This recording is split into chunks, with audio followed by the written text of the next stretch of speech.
imitações descaradas de armas na história. A fabricação de armas é a espinha dorsal do sistema de defesa de cada país.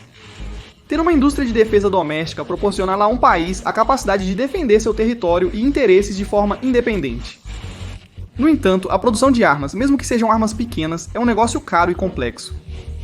Leva muito tempo, conhecimento especializado e dinheiro para projetar a arma, testá-la e finalmente colocá-la em produção. É por isso que muitos países recorrem à produção licenciada de armas de fogo. É muito mais barato e eficiente produzir uma arma que outro país já desenvolveu. No entanto, isso pode vir ao custo de tensão política e diplomática. Não é incomum encontrar casos em que alguns países recorrem à produção não licenciada de armas, geralmente através de espionagem industrial, e as utilizam para fabricar armas imitadoras. Algumas dessas armas têm apenas alguns recursos chamados emprestados, enquanto outras são clones completos das originais. A MP-3008. Desde o início da Segunda Guerra Mundial, a Alemanha foi um dos poucos países cujos soldados receberam submetralhadoras.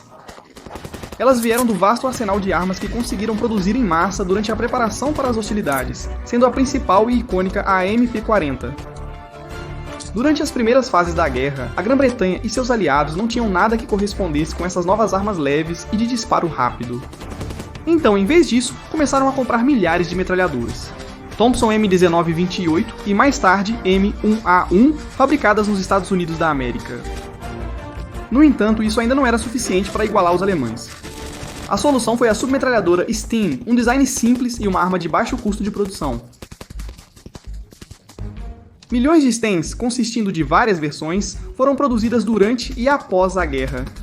A arma, ao longo do seu período de uso, desenvolveu uma má reputação e foi considerada uma das submetralhadoras menos populares da época, sendo precisa apenas em distâncias muito curtas. No entanto, a Sten teve sucesso em cumprir seu propósito como uma arma barata e facilmente fabricada para equipar soldados em larga escala. As marés da guerra continuaram mudando à medida que a guerra se aproximava do fim. Os bombardeios aliados paralisaram a indústria de guerra alemã e ela perdeu quase todo o seu ímpeto.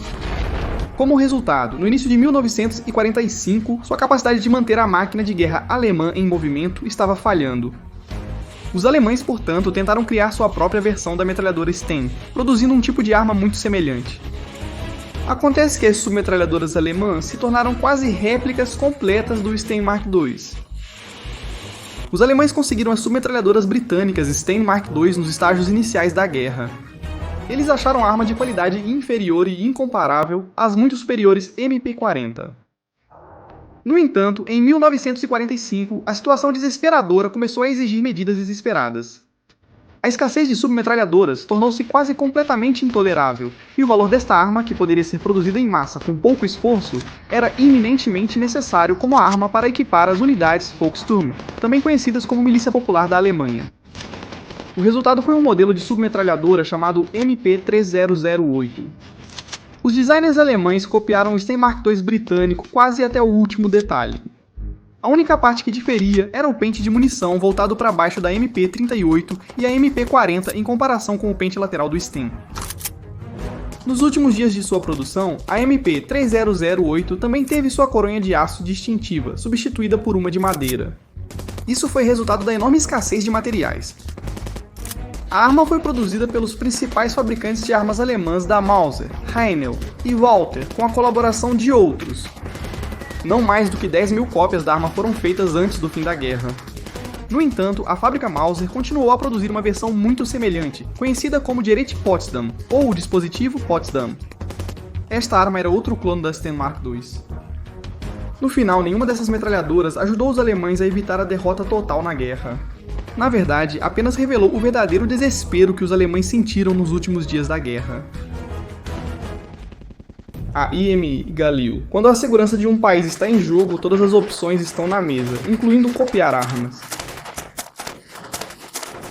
Durante a Guerra dos 6 Dias, os israelenses descobriram que seus FN-FALs padrão do exército apresentavam um desempenho ruim nas condições do deserto comparado ao AK-47 egípcio de fabricação soviética.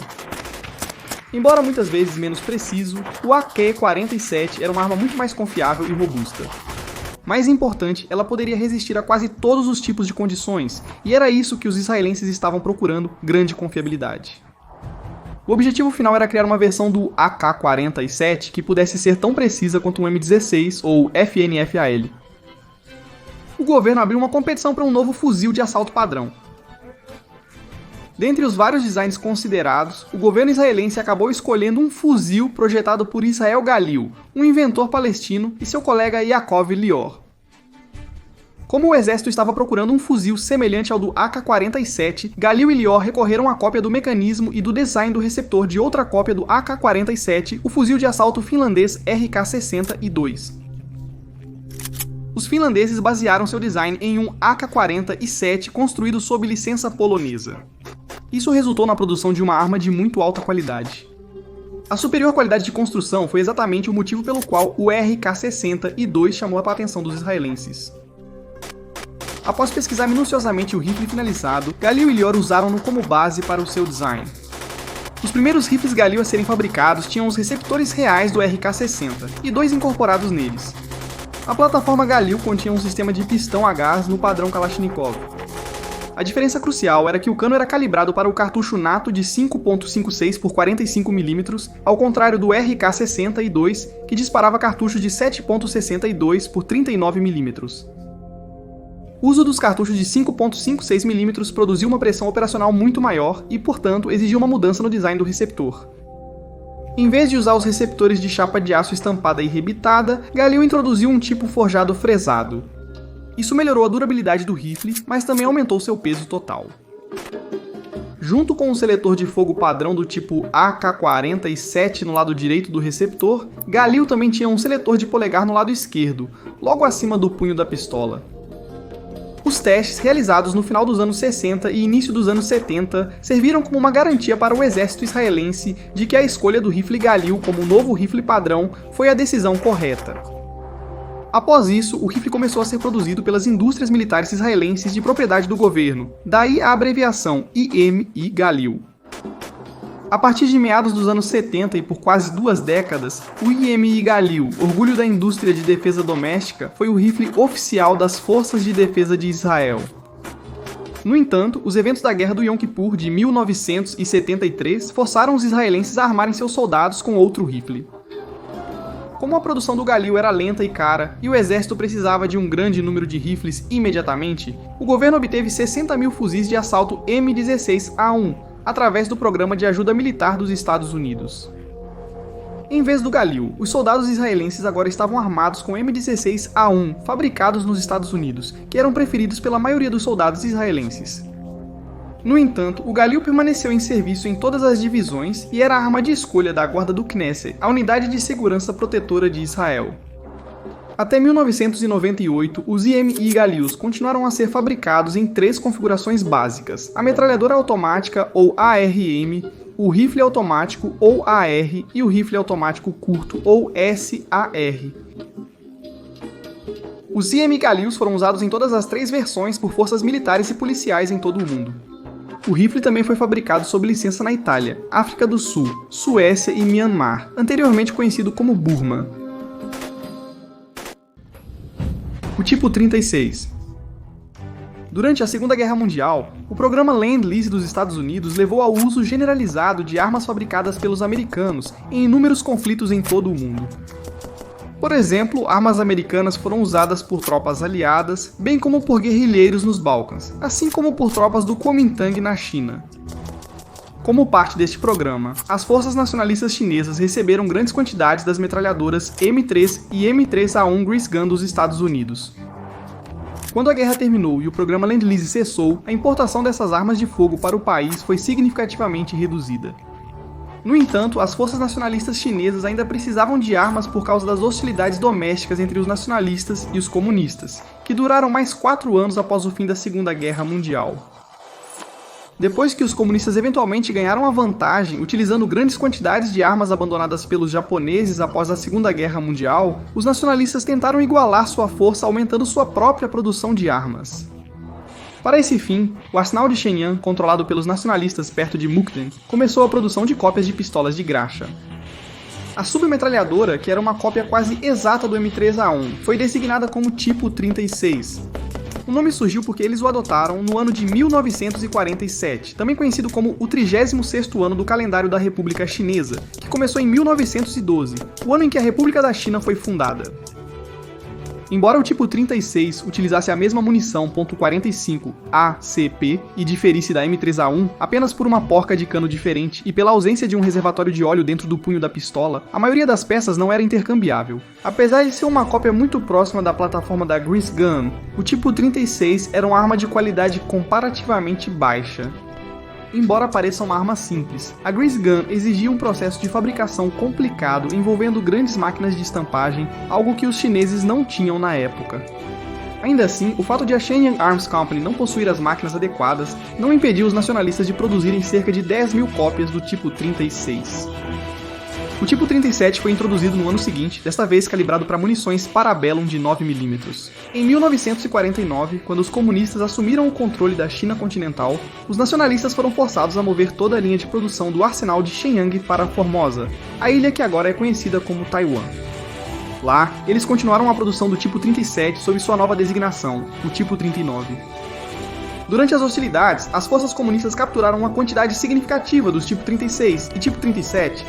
Eles mais tarde usaram essas armas contra os americanos na Coreia e no Vietnã. O Norinco CQ-311. Os chineses não pararam de copiar armas americanas com o clone do tipo 36 Greasecon. Na verdade, o ato de copiar armas continuou no país até os dias atuais. Um dos exemplos mais flagrantes de uma cópia chinesa é o CQ-311, um fuzil de assalto de calibre 5.56mm fabricado pela notória empresa Norinco.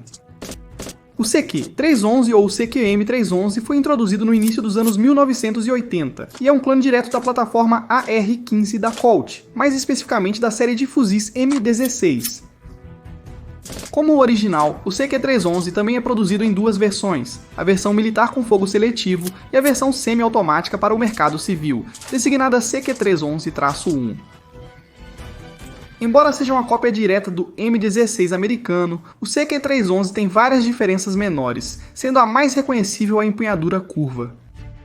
Além disso, o CQ-311 também tem uma coronha e mira frontal diferentes. O que não pode ser visto é a diferença na qualidade dos materiais utilizados. Enquanto a Colt utiliza alumínio T7074 no processo de fabricação, a Norinco usa alumínio T6061, que emprega a moldagem por injeção de metal em vez da técnica de forjamento, possivelmente superior, utilizada pela empresa americana.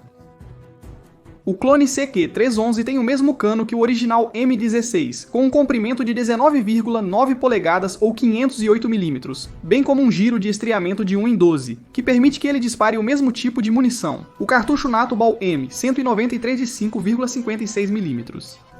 Junto com isso, a Norinco também clonou a munição e a designou como o cartucho tipo CJ. A versão civil usa o cartucho comercial Remington .223. Em 2006, a Norinco introduziu uma versão carabina, o CQ-311 tipo A. Não é preciso dizer que a carabina também era um clone da carabina de assalto americana M4A1. Apesar de ser uma corporação de defesa estatal, os fuzis de assalto CQ-311 da Norinco são produzidos apenas para exportação. Nenhuma cópia foi emitida para as Forças Armadas chinesas. No entanto, exércitos e forças policiais em todo o mundo, principalmente na África e na Ásia, têm o CQ-311 em seus armamentos, principalmente devido ao baixo custo da arma. A versão comercial também foi vendida nos Estados Unidos e no Canadá, mas foi posteriormente proibida em 1989 e 2020, respectivamente. No entanto, esta versão ainda pode ser comprada na Itália, Ucrânia e África do Sul, apesar de ser uma arma de qualidade inferior. O CQ-311 continua em competição com os fabricantes americanos, principalmente por seu custo significativamente menor do que o original. A metralhadora M53. A clonagem direta é quase sempre realizada de uma maneira conhecida como engenharia reversa. Esse processo envolve a desconstrução da arma-alvo em componentes individuais para extrair informações de design. Uma vez obtidos, os dados são incorporados à documentação técnica necessária para fabricar o clone. Após o fim da Segunda Guerra Mundial, engenheiros iugoslavos da fábrica Cervena Zastavar usaram este método para fazer uma cópia da notória metralhadora alemã MG-40 I2, que eles chamaram de M53. Sendo uma das melhores metralhadoras da guerra, a MG-42 foi amplamente utilizada nos anos pós-guerra como modelo para produção licenciada e não licenciada. Outros fabricantes copiaram diretamente parte de seu mecanismo no projeto de novos tipos de metralhadoras. Os iugoslavos aproveitaram o fato de que os alemães haviam ocupado o país durante a guerra e que centenas de MG-42 foram deixadas para trás pelas tropas ocupantes. As armas capturadas foram entregues ao recém-formado Exército Popular Iugoslavo, cujos líderes decidiram tornar a MG-42 a metralhadora padrão. Como não havia como comprá-la dos alemães, os iugoslavos tiveram que fazer suas próprias cópias. Mesmo tendo exemplos originais à sua disposição e provavelmente tendo acesso à documentação técnica original fornecida pelos soviéticos, criar uma arma clone continuou sendo uma tarefa difícil. O principal problema era o cartucho padrão iugoslavo de 7.9mm, o Bal M49. Embora fosse do mesmo calibre que o cartucho Mauser de 7.9 2x57mm que o MG-42 usava, o M49 tinha uma bala um pouco mais pesada que produzia engasgos frequentes, bem como estojos de cartuchos quebrados e outras partes da arma. Os engenheiros iugoslavos procuraram a Rheinmetall para ajuda, mas foram rejeitados pelos alemães, que não queriam participar da engenharia reversa de seu próprio design. Eventualmente, um dos engenheiros iugoslavos procurou o professor Werner Gruner no Instituto de Engenharia Mecânica de Dresden, o designer original do MG-42. Gruner concordou e ofereceu sua assistência. Graças à sua ajuda, os iugoslavos resolveram os problemas de encurtamento do comprimento da mola de recuo, reduzindo assim a taxa de fogo. Em 1953, a Rheinmetall processou os iugoslavos no Tribunal Internacional de Justiça em Haia, por violarem seus direitos de patente. Os iugoslavos ganharam o caso, no entanto, alegando que as patentes faziam parte das indenizações pós-guerra da Alemanha. Os iugoslavos acabaram produzindo mais de 40 mil cópias do M53 antes que a metralhadora de uso geral soviética PKM a substituísse mais tarde. No mundo da fabricação de armas, a cópia é um acontecimento comum. Na maioria das vezes, isso ocorre como parte de vários acordos de licença. No entanto, há exemplos em que os fabricantes recorrem a métodos ilegais de obtenção de documentação técnica para as armas que desejam criar, e o resultado é frequentemente uma cópia descarada e vergonhosa da original,